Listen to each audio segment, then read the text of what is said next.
You may not meet that eligibility. The end of the COVID-19 pandemic seems closer as more people become eligible for vaccination in Louisiana. We'll tell you the list of newly added candidates. Julia Letlow wins the 5th congressional district, and top government officials are weighing in. Hear what they're saying in just a few. Radar is quiet right now, but showers and thunderstorms look to make an appearance in your forecast. We'll let you know when they start to show up and how long they stick around coming up. And Al Aber is live from downtown Lafayette this morning. Let's find out what he's getting into ahead of a special declaration by Governor Edwards in just a few. From Fox 15, News 15 Today starts now. Good Monday morning. You're watching News 15 Today. I'm Carter Simino. Good morning. I'm Alex Forstel. Thanks so much for tuning in. Our top story this Monday morning, Governor John Bel Edwards announcing last week the expansion of eligibility for the COVID-19 vaccine, which starts today. That's right. All essential workers, including people working in food service and grocery stores, are now eligible for COVID-19 vaccines here in Louisiana, regardless of underlying health conditions. Here is a list of jobs and careers eligible for the group called Priority Group 1B Tier 2, which covers essential workers not previously eligible. The governor says the same rules apply for everyone who is previously eligible, adding that everyone must sign up for an appointment and meet the criteria. Well, the Evangeline Parish Sheriff's Office still needs your help finding these two men. Sheriff's deputies say Kendall Pete and Christopher Freeman Jr. are wanted in connection to a March 10th incident on Edgewood Drive. Police say the owner of a stolen car out of Ville Platte tried to get his vehicle back, but shots were fired. Freeman is also wanted in connection to a Church Point shooting, which he is indicted for. Both are considered armed and dangerous. Call the number on your screen if you have any information. Well, let's get you up and out the door this morning as we check in with Storm Track 15 meteorologist Adam Olivier. Adam, a bit chilly out there this morning. Yeah, Alex, we are seeing some chilly temperatures depending on where you are. If you're closer to the coast, not quite as bad, though we are seeing some 40s here north of I-10. Breaux Bridge, you are now up to 50 degrees. It's now up to 52 in Lafayette, 46 though still in Ville Platte, and 48 in Opelousas. So as you head out to the bus stop, make sure the kids have a light jacket out there. We are going to be watching for some of these chilly temperatures to last around. And then, you can see later on today, it turns pretty warm and muggy. Now, those clouds that you see in the forecast, they are going to be setting the stage for showers and thunderstorms in your forecast. Radar is quiet right now, but we'll show you when that looks to really get going here in the coming days coming up. Okay, sounds great, Adam. We'll check back shortly. Local tech companies are looking to fill positions at the Technology Recruitment Virtual Job Fair. The event, hosted by Leda and Opportunity Machine, is set for March 30th from 9 a.m. until noon. CGI, Global Data Systems, and Stellar are just a few of the employers participating. Positions available include software engineers, implementation specialists, and more. Applicants should set up a profile and visit the website on your screen. And you still have a chance to donate an Easter basket to a child in Acadiana. Handmade and ready-made baskets are accepted, but keep in mind that it must be wrapped in plastic or cellophane to meet safety requirements. Today's the final day to make basket donations. They can be dropped off at the Office of Developmental Disabilities on Dulles Drive here in Lafayette. Well, something to look forward to at the end of this week, the Morgan City Spring Market. Mark your calendars for March 27th as 81 local vendors get ready to sell their products. The event will be spaced out over 4 blocks to allow for social distancing. The market will take place from 10 a.m. to 3 p.m. under the US 90 bridge. Some exciting news for Iberia Parish. The Louisiana Sugarcane Festival and Fair will be taking place this year. The event is set for September 23rd to the 26th in New Iberia. Like many festivals in Acadiana, the Sugarcane Festival was canceled last year due to the pandemic. There will be guidelines in place to keep everyone safe. Stay tuned with News 15 for a list of the scheduled events for the festival. Well, today kicks off Community College Week, and SLCC invites you to celebrate with this year's week-long virtual experience. Throughout the week, SLCC will highlight different students, donors, partners, and different programs on their social media pages. Some events to keep an eye out for this week include a virtual open house, a free webinar titled Being Socially Distant, and hashtag SLCC Day on Friday, as proclaimed by Lafayette Mayor President Josh Guillory. For the full schedule of events, visit solacc.edu.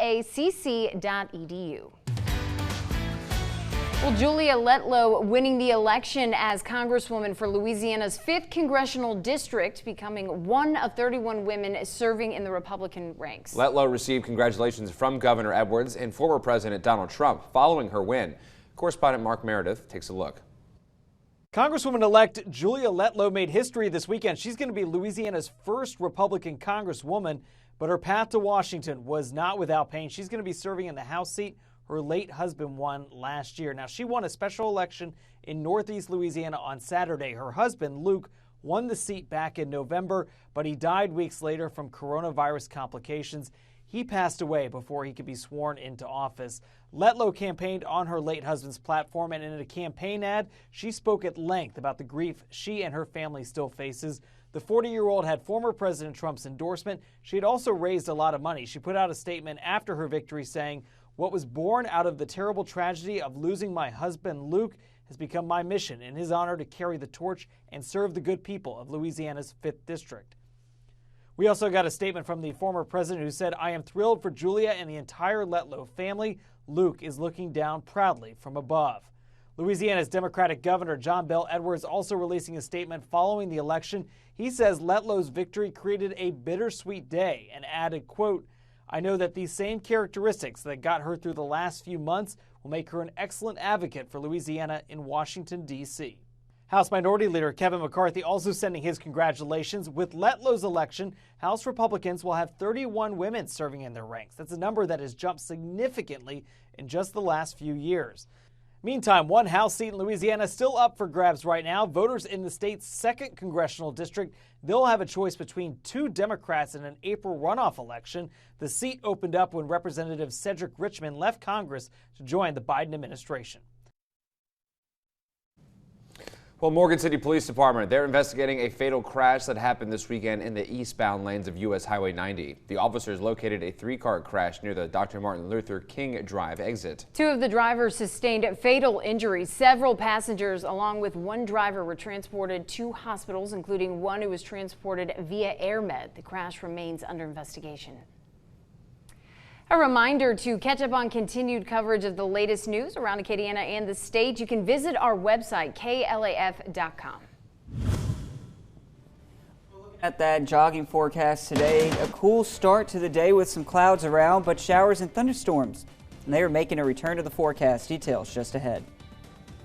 And we're taking a look at some alarming statistics surrounding suicides in the state, a topic that advocates say has often been overlooked.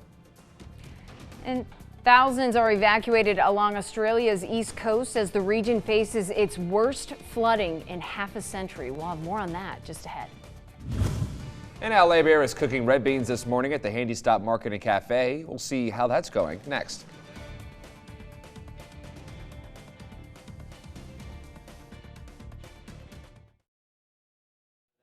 Now, Bradley, I was cutting a little thin. Do you cut your sausage? You cut your sausage a little thicker, right? Yeah, because a little thinner, it'll fall apart.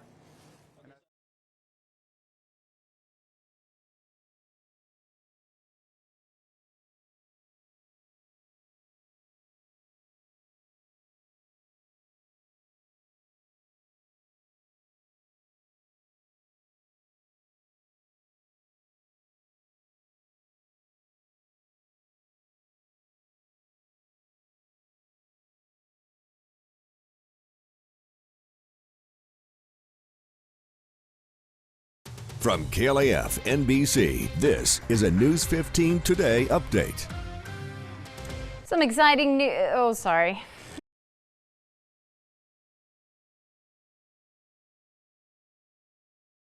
From KLAF NBC, this is a News 15 Today update.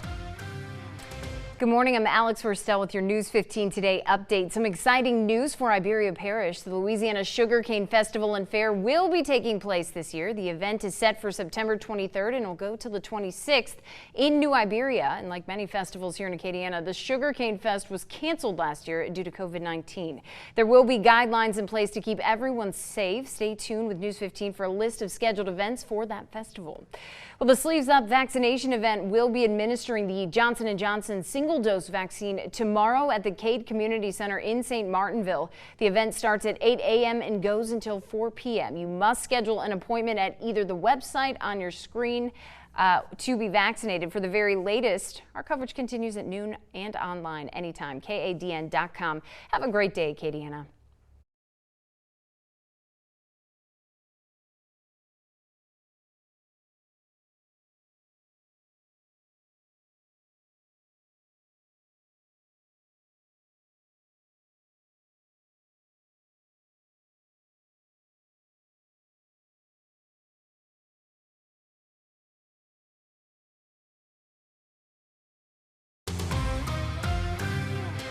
Welcome back to News 15 today. In Cajun country, red beans and rice is a Cajun tradition. It is. This morning, Al Abear is at the Handy Stop Market cooking up their healthy version of red beans and rice. We're going to send it out to him now. How's it going, Al?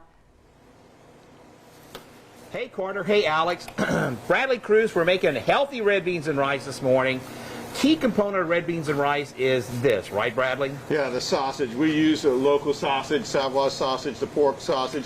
You got to have a little fat, a little flavoring added to it, so that local flair for the red beans and rice. And then we'll, of course, grill it first.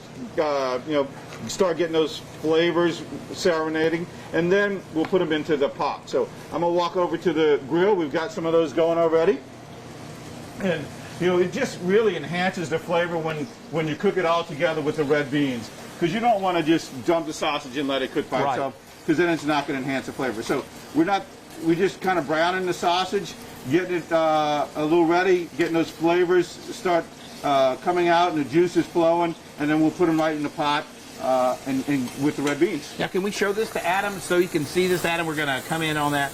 Look at that. That's great. Now, when you put the sausage in, you put the gramese and the grease and everything? No, I don't, because I don't want to have too much grease into the red beans. So, again, just keeping it a little bit healthier. Now, I know some people who, when they do the sausage, they just put the sausage in raw. How is that? I mean, they let it cook in the pot. I like to start getting the flavors going by heating them up, browning them a little bit, and then that, of course, is going to transfer over to the red beans, and you're going to get all that flavor cooking together.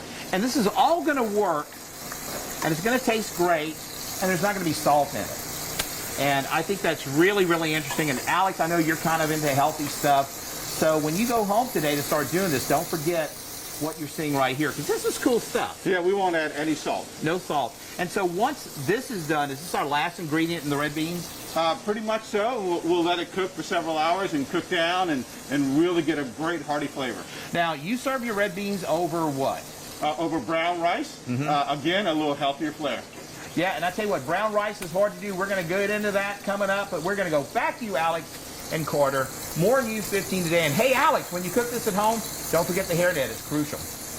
Oh, they cut you off. I couldn't understand what he said. Oh, the hairnet is crucial. Oh, yes, of course. Absolutely. All right, thank you, Al. We'll check back with you in our next half hour. Well, if you're working from home, we've got a new suggestion that could improve your overall performance. But first, we may be off to a dry start today, but rain chances are on the rise. Storm Track 15 meteorologist Adam Olivier tracking possible heavy rain in the forecast coming up next. Stay with us for that. It is 7:13 on your Monday morning.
Always tracking, always alerting. Here's your Storm Track 15 weather. Welcome back at 7:15. We are off to a dry, cool start this morning, but that likely will not be the case tomorrow. Checking in with Storm Track 15 meteorologist Adam Olivier. Adam, we're expecting storms throughout the week. Yeah, Alex, it is going to be kind of a wet week, probably a little bit wetter than we've had in a very long time. Here's the deal, though. This morning, I want you to take a look at radar because it's not going to look like this for much longer. Today, it'll probably be like this. What you're seeing here, I'll tell you right now, is some birds taking off. A lot of this is maybe some bugs, some birds. This isn't actually rain out there. You take a look at some of our live cameras. There's nothing but sunshine, a few clouds around the region, but that will be on the increase here getting later on in the day. Now you can see the cloud cover at times throughout the area. Some of us reporting a little bit more cloud cover than others. Still a cool start to your day in the 40s and 50s. But as we go forward in time, everyone sees that cloud cover moving on in. This is midday here. And you can see all the white on the map. White indicates clouds, green would indicate rain, yellows and oranges indicate heavy rain. Do we see any of that? Not really. We do see a lot of clouds, maybe a light shower or two out to the west today, but overall, our rain chances here in Acadiana, very, very low. This is now at 6 o'clock and still no major changes in the forecast. Maybe a little bit of some sunnier breaks towards the afternoon hours. By 9 o'clock tonight, though, things become a little bit different. Notice how the green starts to tick up here on our futurecast. By 1 o'clock in the morning, showers very prevalent over Ville Platte, Opelousas, and Jennings. We go forward to around 5 o'clock in the morning. And what's happening here is there's a cold front back up to our north and west. This front is going to lead to a lot of showers and thunderstorms. Now remember, I said the yellows, reds, and oranges, those indicate heavier rain. There's a bunch of it out there. These could be some thunderstorms too developing. By the time we get to midday tomorrow, still tracking a lot of showers, some thunderstorms across the area. And then eventually this whole line begins to fill on in out ahead of the front. Now the front puts on the brakes here somewhere around Jennings and Ville Platte. What that's going to do is allow us to stay in that wet period across the area. High temperatures today, though, reaching the mid to upper 70s, just depending on how much sunshine you see. 60s overnight tonight with a few showers around. But then tomorrow, that front, again, hanging back to our north and west, really increases the rain chances, more so over to our east, but certainly for areas along the eastern parts of Acadiana. With that, a severe risk, a low and severe risk, but nonetheless, dealing with the potential for some damaging winds, some hail, and flooding mainly, though tornadoes can't be ruled out with this. We'll be watching for more rain chances here Wednesday, and then especially on Thursday. And Thursday, I want you to pay attention, not just for the heavy rain threat, but it looks like that could be more of a severe threat for us as well, the higher severe threat between Tuesday, Wednesday, and Thursday itself. So we'll keep you up to date on that as we get closer to that day, but certainly some wet times in the forecast, Alex. Okay, Adam, well, we'll continue to check in with you. Thank you for that.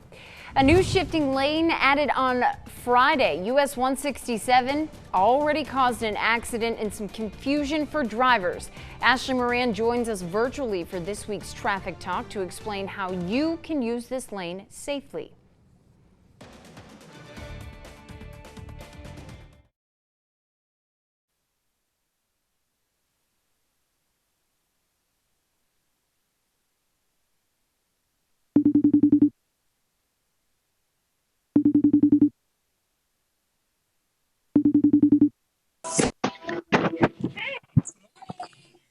How's it going? We're gonna mess this up. Oh, good. Monday. I'm getting new floors put in this week, and so yes. Well, I'm pulling out a bunch of tile, and I'm in blue carpet, replacing it with very 1990. Replacing it with large format tile and the LVP, some high-end LVP.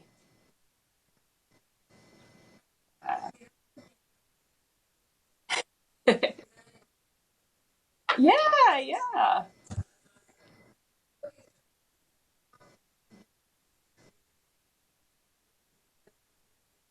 Yeah, as part of the Johnson Street project, they shifted the lanes over into the shoulder, and a lot of people are apparently surprised about it on Friday morning. So they asked me to talk about it to make people aware that This lane shift will be in effect. There will not be a shoulder on Johnson Street until sometime maybe, over the next few months, maybe ending sometime this summer. No, no. I haven't heard about a crash, so thankfully, yeah, there hasn't been a crash, but it just apparently was very scary. People said when they first started, they didn't realize that the lane had shifted overnight. So they just wanted me to spread the awareness. Yeah, it's pretty much just from the mall to Broussard, or a little bit south of Broussard now.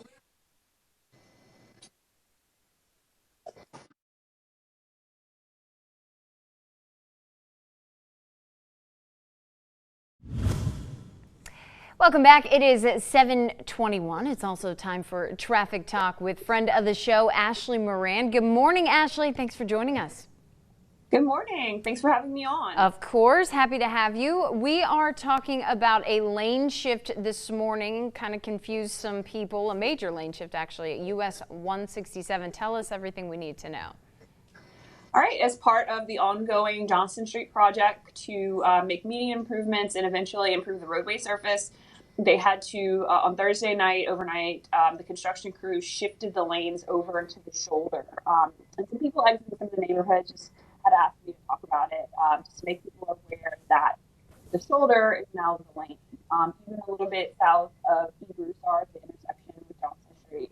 So if you are traveling on that roadway, especially northbound, you need to be aware that the shoulder is now the travel lane, which puts you a little bit closer to traffic at that intersection. And obviously, the intersections of all the neighborhoods and stuff. A lot of people were used to having a little bit of room when they were entering and exiting their neighborhoods, and now it's tighter. So we just want to make people aware of that. It's going to be in effect for several months. Okay. So people just when they're driving in that area just need to be a little bit more cautious. Be on the lookout for these kind of things. You're in an active construction zone.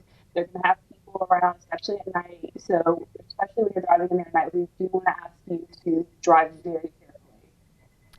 Okay, some great reminders and great detailed information there. Anything else that you want to add or let our folks at home know?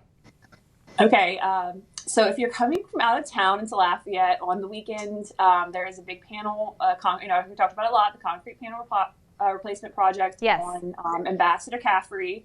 There's a lot of congestion associated with that. I noticed a lot of people were not zipper merging. They were not using the full lanes on Ambassador Caffrey. Please zipper merge. Don't get into the lane too early. And then when you get to the front where the construction site is and the lane shift occurs, if you're in the lane that's not closing, let someone in. And if you're in the lane that is closing, try to get in and, please just be respectful of that. When you get into the lane too early, it creates more of a traffic jam, and it was backing up way past College Lane. So this weekend. Okay. So please try to avoid it if you can, but if you don't, try to use all of the lanes. Don't just let a lane just sit empty for a block and stuff. It's not the best use of traffic. Okay, another great tip, some great information. Ashley, thank you so much. We're going to check in next week. Well, medical experts are divided on whether we'll see a fourth surge. The debate growing as more states open up and spring break kicks off. We're going to have more on that coming up.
Welcome back to News 15 today. Time now 7:26. Will we have another COVID-19 surge here in the U.S.? Well, that depends on which medical expert you ask. But as Britt Conway reports, COVID safety restrictions continue to ease and spring breakers continue to party. More partying in Miami, more travel, fewer restrictions. As medical experts warn, this pandemic is not over. I know that people see the light at the end of the tunnel, but they shouldn't confuse that with being done. According to data from Johns Hopkins University, in the past week, there was an average of about 55,000 new cases reported every day in the U.S. One of the big questions now, will we see a fourth surge? And that's where some medical experts are divided. One doctor is pointing to prior infections and vaccinations. We're talking about some form of protective immunity in about 55% of the population. So there's enough of a backstop here that I don't think you're going to see a fourth surge. I think what you could see is a plateauing for a period of time. It's that plateau that has another doctor worried. He's pointing to the past. History has shown us that when you have that plateauing, that's usually the forerunner of another surge. We've actually seen that in the European Union. And yet another medical expert says instead of predicting the future, he wants to prepare for it. We've got about 70% of seniors vaccinated now. We've got about a third of adults have had their first shot. That still leaves a good bit to go, though, so we're not there yet. The importance of getting people vaccinated is where all three experts agree. I'm Britt Conway reporting. Waves of immigrants continue to cross the southern border. I'm Doug Luzader in Washington. We'll have more on how the White House is responding just ahead.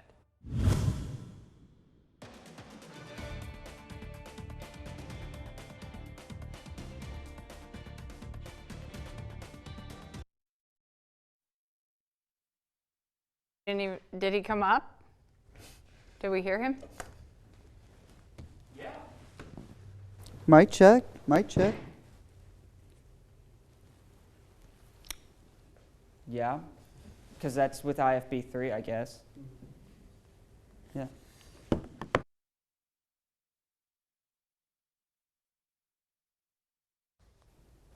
Mm-hmm. Yeah.